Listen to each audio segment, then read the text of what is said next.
Hello दोस्तों, नमस्कार। आप सभी का स्वागत है हमारे YouTube चैनल उड़ान म्यूजिक क्लासेस पर।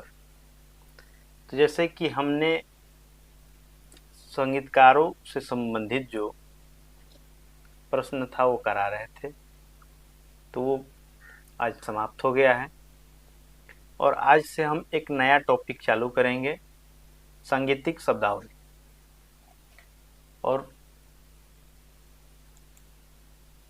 हम आपको बता दें कि घराने से संबंधित कुछ क्वेश्चन हो गए थे, कुछ संगीतकारों से संबंधित क्वेश्चन हो गए थे और दो चार टॉपिक जो है पिछले क्लासों में हमने समाप्त कर दिया है। और अभी जो प्रमुख टॉपिक है वो है सांगीतिक शब्दावली। जब तक हम सांगीतिक शब्दावली नहीं जानेंगे तब तक हम संगीत को बढ़िया से नहीं समझ पाएंगे कि संगीत क्या है, स्वर क्या है, लय क्या है, ताल क्या है, श्रुति क्या है।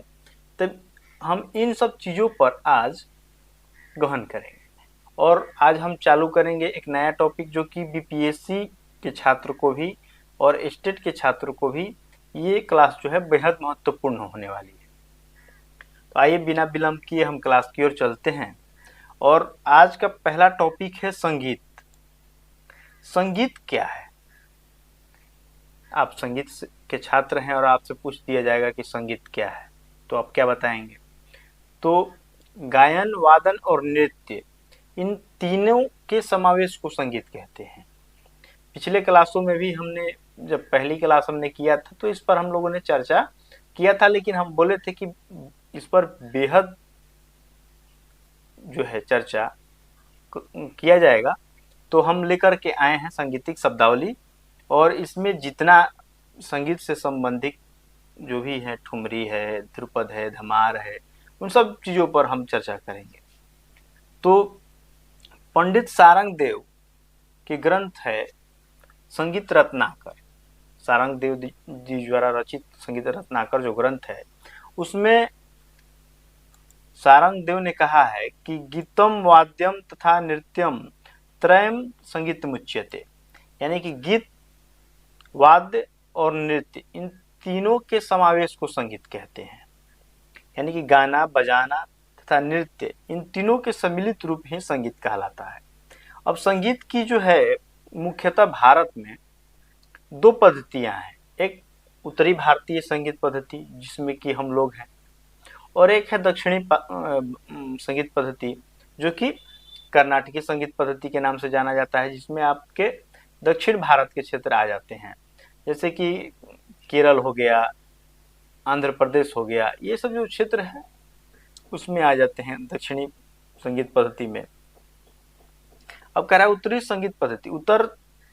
उत्तरी संगीत पद्धति को हिंदुस्तानी संगीत पद्धति भी कहा जाता है और दक्षिणी संगीत पद्धति को कर्नाटकी पद्धति भी कहा जाता है। अब आगे जानेंगे संगीत के रूप। संगीत के जो रूप है ये कितने रूप में है? तो कह रहा है किसी भी कला के मुख्य दो रूप होते हैं, एक क्रियात्मक तथा दूसरा शस्त्रात्मक।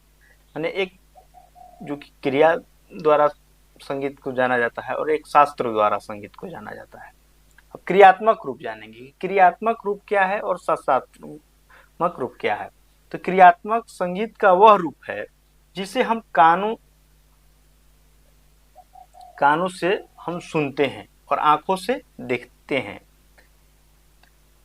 जो अब जैसे कोई कलाकार हो गया, गायन कर रहा है, वादन कर रहा है या नृत्य कर रहा है, तो उसको हम क्या कर रहे हैं? देख रहे हैं या सुन रहे हैं, तो वो क्रियात्मक रूप हो गया। या आप ही गा रहे हैं तो ये क्रियात्मक रूप हो गया, या आप तबला बजा रहे हैं या पखावज बजा रहे हैं तो ये क्रियात्मक रूप हो गया। अब कह रहा है कि शास्त्र रूप क्या है? संगीत संबंधित विषयों का अध्ययन जिस पर किया जाता है, जैसे कि अब तबला हो गया, आप तबला तो बजा रहे हैं, क्रियात्मक रूप हो गया, लेकिन तबला बजाने की जो विधि है ये जब आप सीखते हैं तो वो शास्त्रात्मक रूप हो गया, ये शास्त्र रूप हो गया। अब कह रहा है कि क्रियात्मक शास्त्र, इस संगीत का अध्ययन आता है, इसमें संगीत का अध्ययन आता है, जैसे कि रागों का परिचय। अब आप क्रियात्मक रूप जब आप करेंगे तो उसमें जब आप पहले मान लीजिए गायन करते हैं तो अपराग का परिचय कहीं पे देंगे, गीत की स्वर लिपि मतलब करेंगे, लिखेंगे या बोलेंगे, तान आलाप मिलते जुलते जितना टुकड़ा हो गया, तराना हो गया, ये सब जो है रेला हो गया, तो ये क्रियात्मक रूप के अंदर आते हैं। अब शुद्ध शास्त्र, इसके अंतर्गत नाद, जाति, आरोह अवरोह, स्वर, लय, ताल, मात्रा, खाली आदि की जो परिभाषा है ये शुद्ध शास्त्र के अंतर्गत आता है। अब हम जानेंगे संगीत के विविध प्रकार। अब संगीत के प्रकार कितने हैं? संगीत के मुख्य 4 प्रकार हैं, जैसे कि शास्त्रीय संगीत, भाव संगीत, लोक संगीत एवं चित्रपट संगीत। यहाँ पे थोड़ा नंबरिंग में गलती हो गया है, उससे कोई लेना देना नहीं है, लेकिन ये जो हो गया आपका 1 हो गया, ये 2 हो गया, ये 3 हो गया, ये 4 हो गया।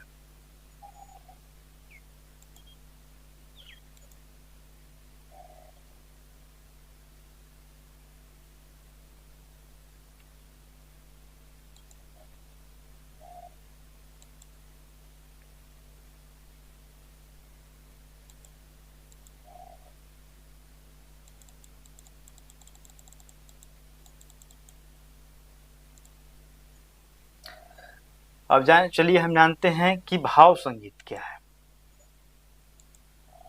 भाव संगीत, इसमें शास्त्रीय संगीत की तरह कोई बंधन नहीं, जैसे कि शास्त्रीय संगीत में है, शास्त्रीय संगीत वह संगीत जिसमें नियमित शास्त्र है, कुछ विशिष्ट नियमों का पालन किया जाता है। जैसे कि आप कोई राग गा रहे हैं तो उसका कोई नियम होता है कि ये राग इस टाइम पे गाना है, इसका वादी ये है, संवादी ये है, इसमें कौन सा स्वर आपको प्रयोग नहीं करना है, विवादी स्वर ये है, आपको न्यास स्वर इस पे रुकना है, अब न्यास स्वर होता है।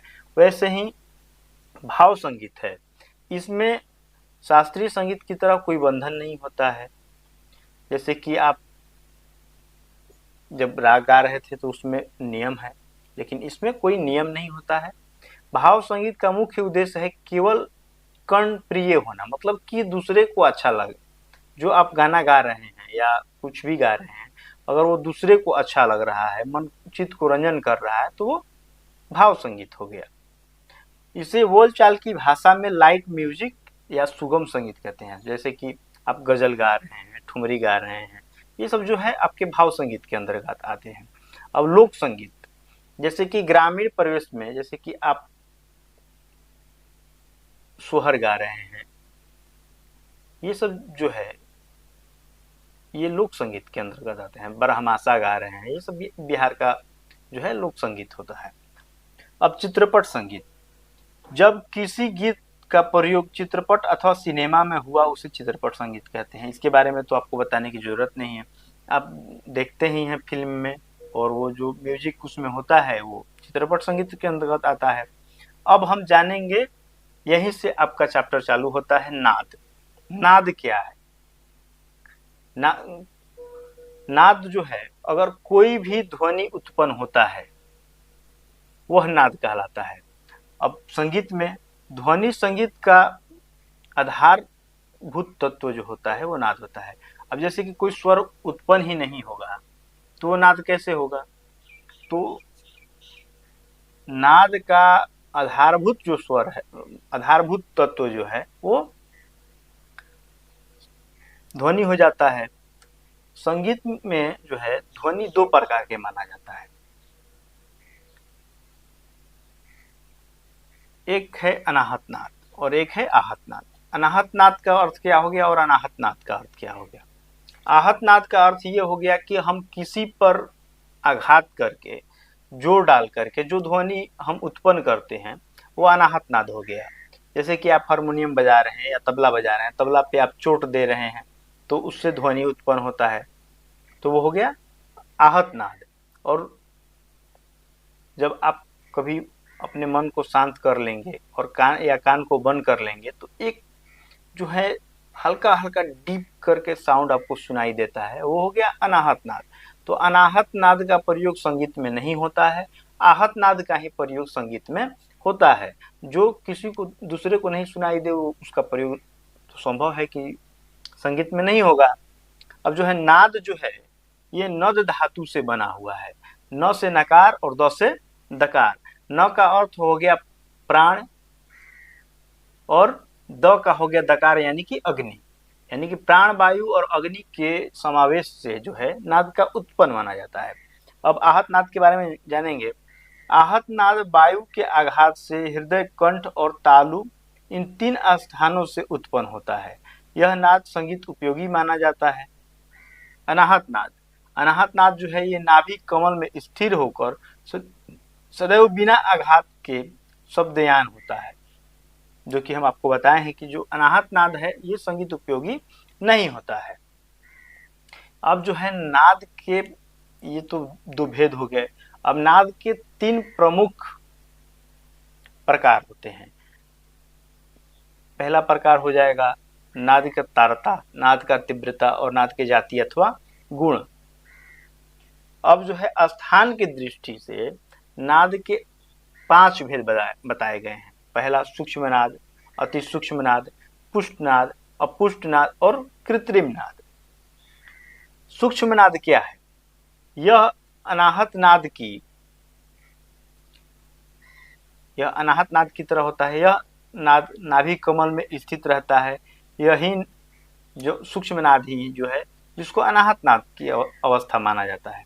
अति सूक्ष्म नाद, यह नाद हृदय में वास करता है।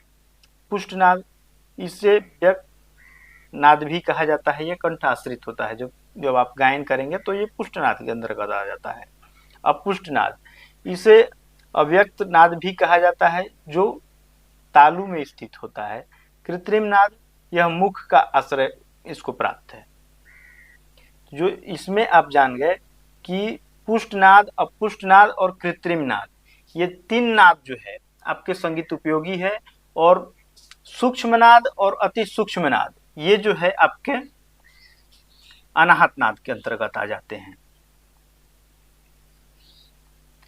अब हम आपको बताएंगे कि नाद के 3 प्रकार होते हैं, नाद के 3 लक्षण होते हैं। पहला तारता, दूसरा तीव्रता और तीसरा नाद की जाति अथवा गुण। तारता का अर्थ क्या हो गया? तारता का अर्थ हो गया ऊंचापन नीचापन। तीव्रता का अर्थ हो गया छोटापन बड़ापन। अब ऊंचापन नीचापन से आप क्या समझेंगे? जैसे कि मान लीजिए सा हो गया, सा से ऊंचा हो गया रे हो गया। जैसे सा का आंदोलन संख्या 240 हो गया, रे का 270 हो गया। जब आप उच्चारण करेंगे तो सा से ऊंचा स्वर जो होता है रे होता है, रे से ऊंचा स्वर ग होता है, ग से ऊंचा स्वर प होता है, प से ऊंचा स्वर म होता है। तो इसको जो कहते हैं नाद का ऊंचापन नीचापन। अब समझेंगे तीव्रता, छोटापन बड़ापन। और छोटापन बड़ापन से क्या मतलब है, इसका क्या अर्थ है? इसमें जो है इसमें स्टूडेंट कंफ्यूज खा जाते हैं कि तीव्रता क्या है और तारता क्या है। तो तीव्रता जैसे कि आप धीरे बोल रहे हैं सा, और उतने ही पिंच में, उतने ही आंदोलन संख्या में अब जोर से बोलेंगे सा, मतलब कि दूर तक सुनाई दे और फिर नजदीक सुनाई दे, वही छोटापन बड़ापन हो गया।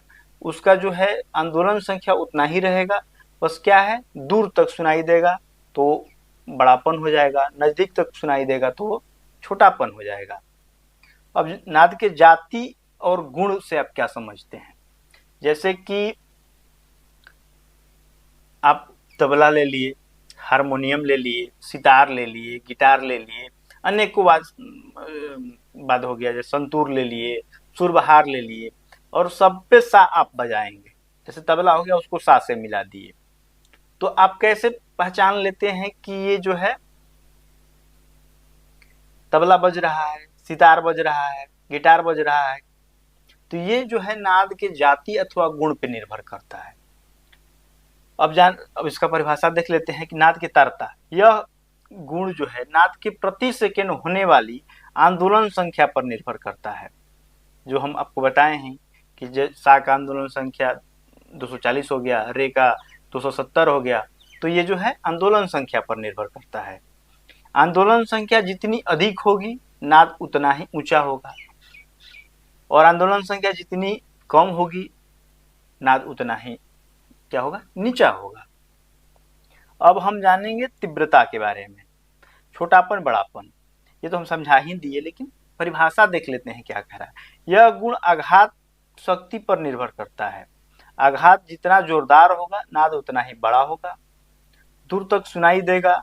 आघात जितना हल्का होगा नाद उतना ही हल्का एवं कम दूरी तक सुनाई देगा। तो हम बोल ही दिए, जैसे कि अब आप तबला ही बजा रहे हैं, धीरे बजाए, सांसें मिला दिए, लेकिन सा वो क्या है, वह उतना ही बोल रहा है, लेकिन उसको थोड़ा जोर से बजाए तो क्या हो गया, दूर तक सुनाई दिया। जैसे कि आप सितार बजा रहे हैं, उसको हल्का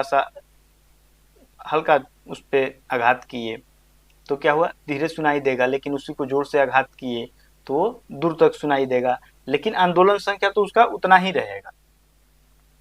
अब नाद की जाति अथवा गुण। इस गुण की विशेषता यह है कि इसमें अमुक वाद्य द्वारा बजाने वाली ध्वनि को पहचानी जाती है। कैसे पहचानी जाती है, तो उसके सहायक, जैसे कि कोई नाद उत्पन्न होता है तो उसके साथ क्या होता है कि सहायक नाद भी उत्पन्न होता है। तो उन सहायक नादों द्वारा हम पहचान लेते हैं कि ये हारमोनियम बज रहा है, ये सितार बज रहा है, ये गिटार बज रहा है, ये तबला बज रहा है, ये ढोलक बज रहा है। अब हम जानेंगे श्रुति के बारे में। श्रुति क्या है, तो अभी आपने नाद के बारे में आपको कंप्लीट हो गया। अब जानेंगे श्रुति क्या है। ध्वनि को संगीत का आधार माना जाता है। ध्वनि को तो संगीत का आधार माना जाता है, यहाँ पे तो आपको पहले ही हम बता दिए। तथा श्रुति जो है ध्वनि नाद की सूक्ष्म इकाई है। श्रुति जो है वो नाद की सूक्ष्म इकाई है। पहले श्रुति, फिर स्वर, इस तरह से है। अर्थात यह छोटा से छोटा नाद जो स्पष्ट सुनाई दे तथा समझा जा सके वो श्रुति कहलाती है। जैसे कि ग्रंथों में लिखा गया है कि श्रुत्यते इति श्रुति, जो आपके कानों को सुनाई देता है वो श्रुति कहलाता है। पश्चात संगीत में श्रुति को माइक्रोटोन कहा गया है। कहीं ये क्वेश्चन पूछ देगा, ये पहले पूछा हुआ है इसलिए हम आपको जानकारी दे दिए कि पश्चात संगीत में श्रुति को माइक्रोटोन कहा जाता है। अब संगीत दर्पण में क्या कहा गया है श्रुति के बारे में। संगीत दर्पण जो ग्रंथ है ये दामोदर पंडित द्वारा लिखा हुआ ग्रंथ है। इसमें लिखा गया है कि 22 श्रुतियों का नाम, जैसे कि स्वर जो होते हैं वो आपको जानकारी होगा कि 7 होते हैं, उसको कोमल और तीव्र मिलाकर के 12 होते हैं, लेकिन श्रुति जो होती है वो 22 होती है। और इन 22 श्रुतियों में ही जो श्रुति प्रमुख है उस पे स्वर का स्थापना किया गया है। 22 श्रुतियों के नाम इस प्रकार वर्णित है। ये जो क्रम है ये आप क्रम याद रखिएगा। एग्जाम में पूछ देता है, परीक्षा व्यू में पूछ देता है कि चौथी श्रुति कौन सी है, 17वीं श्रुति कौन सी है, 11वीं श्रुति कौन सी है, तो इसको आप नंबर करके लिख लेंगे। पहला श्रुति है तिब्रा, कुमुदती, मंदा, छंदोवती, दयावती, रंजनी, रक्तिका, रौद्री, क्रोधा, वज्रिका, प्रसारिणी, प्रीति, मार्जनी, क्षिति, रक्ता, संदीपनी, अलापनी, मंदिती, रोहिणी, रम्या, उग्रा और क्षोभिणी। ये आपके 22 श्रुति हैं और इन 22 श्रुतियों पर ही स्वरों का स्थापना किया गया है। अब हम आगे चल के जानेंगे कि 22 श्रुति कैसे मिला, किसने दिया।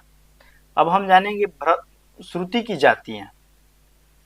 भरत के अनुसार श्रुति की 5 जातियां होती हैं, ये एग्जाम में जरूर पूछ देगा। पहला दीप्ता, दूसरा आयता, तीसरा करुणा, दीप्ता, आयता, मृदु, करुणा और मध्य। दीप्ता जो है ये तीव्र, रौद्र और अद्भुत रस से उत्पन्न माना गया है। आयता जो है ये हास्य रस से उत्पन्न माना गया है। मृदु जो है ये श्रृंगार और हास्य रस से उत्पन्न माना गया है। करुणा जो है ये विभत्स और भयानक रस से उत्पन्न माना गया है। मध्या जो है ये मृदु और मध्या, इन रसों से उत्पन्न माना गया है। ये कहीं कहीं पे पूछ देता है, इसलिए इसको हम आपको नोट करा दिए हैं। अगला है श्रुति जो है प्रकृति के अनुसार 4 प्रकार के होते हैं। जैसे कि हमारे शरीर में भी, शरीर जो है ये प्रकृति के अनुसार चलता है। तो प्राकृतिक के अनुसार जो है श्रुति जो होता है 4 प्रकार के होता है। पहला वातज, दूसरा पीतज, वातज, पीतज, कफज और समनिपात।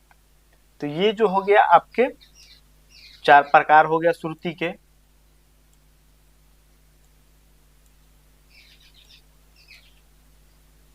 ये आप नोट कर लेंगे, हो सकता है एग्जाम में पूछ ले कि प्राकृतिक के अनुसार श्रुति के कितने प्रकार होते हैं। अब हम जानेंगे कि श्रुति, किस श्रुति पर प्राचीन काल में स्वरों का स्थापना था, मध्य काल में स्थापना था और आधुनिक काल में स्थापना था। तो आप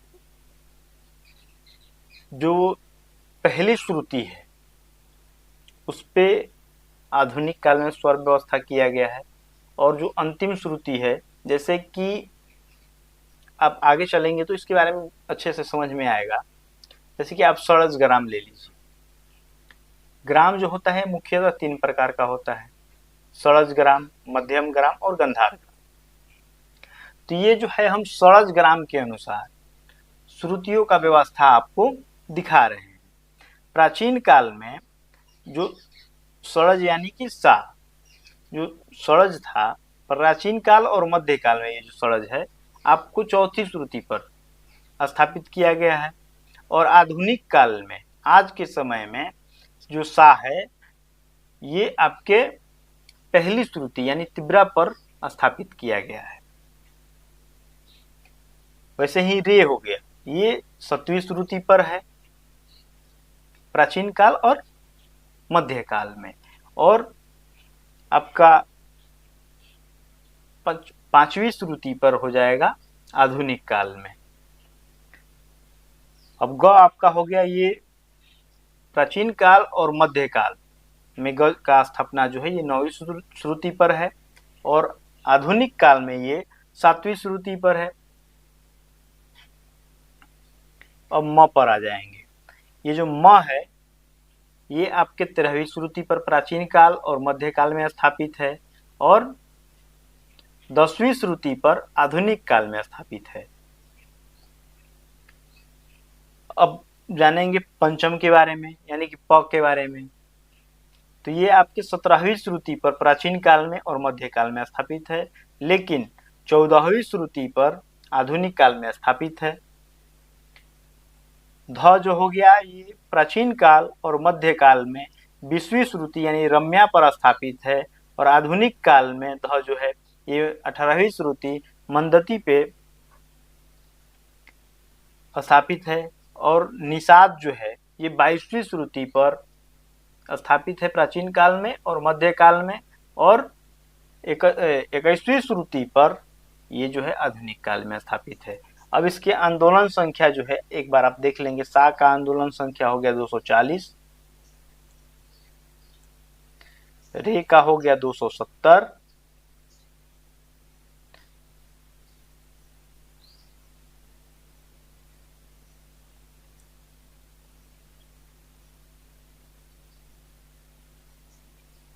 ग तीव्र नहीं होता है, ये जो हो जाएगा 300 हो जाएगा, म का 320 हो जाएगा,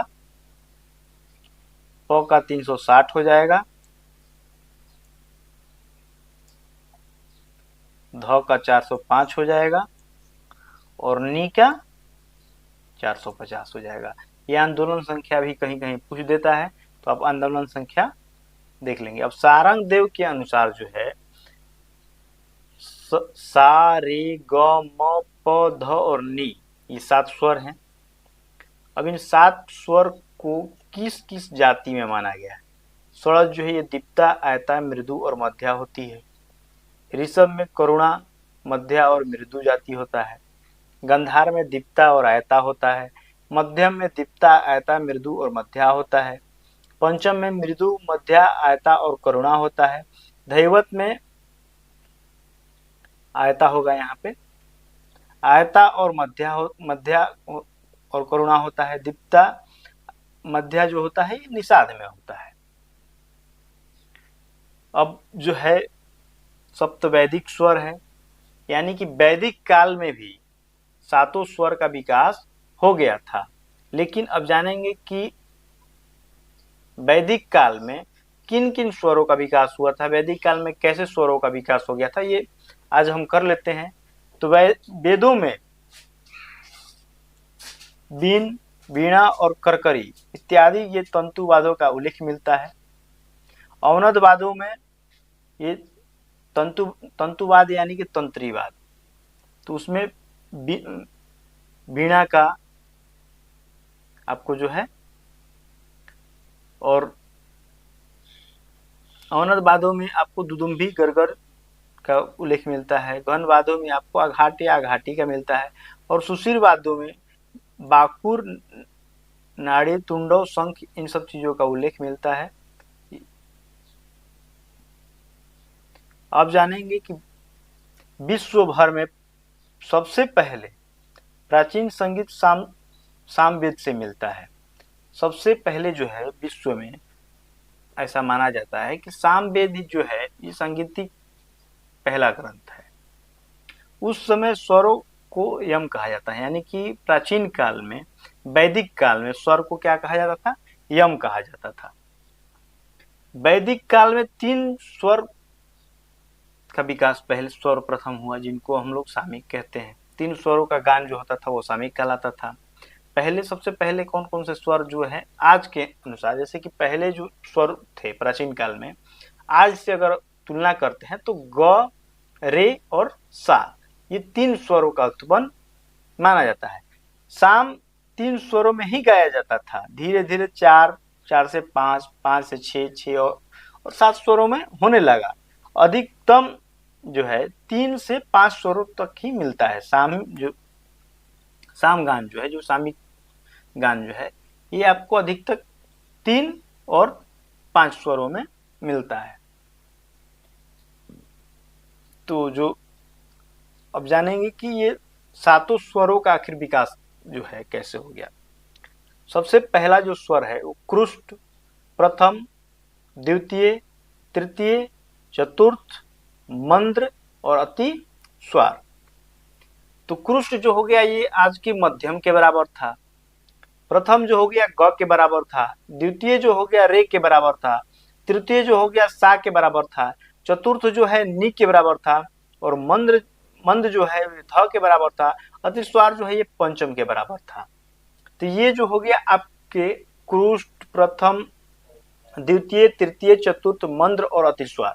आपको अगर आपसे अगर क्वेश्चन पूछेगा तो यही सब नहीं पूछेगा, ये क्रुष्ट के बारे में पूछ देगा, मंद के बारे में पूछ देगा और अति स्वर के बारे में पूछ देगा कि साम के क्रुष्ट स्वर आधुनिक काल के कौन से स्वर के बराबर है? तो म के बराबर है। आप याद कर लेंगे, म, ग, रे, सा, नी, ध, प, यही जो है आपके 7 स्वर हो गए।